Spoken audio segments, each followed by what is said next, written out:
Aí pessoal, Ford Landau 1980, indo para Aracaju, Sergipe, com Eduardo Gomes, novo proprietário.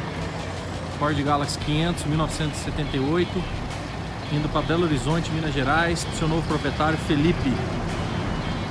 É isso aí pessoal, vamos embarcar as duas naves ali agora na cegonha do Fábio, nosso parceiro. E boa sorte aos novos proprietários aí com suas naves. Galaxy 500 devidamente embarcado.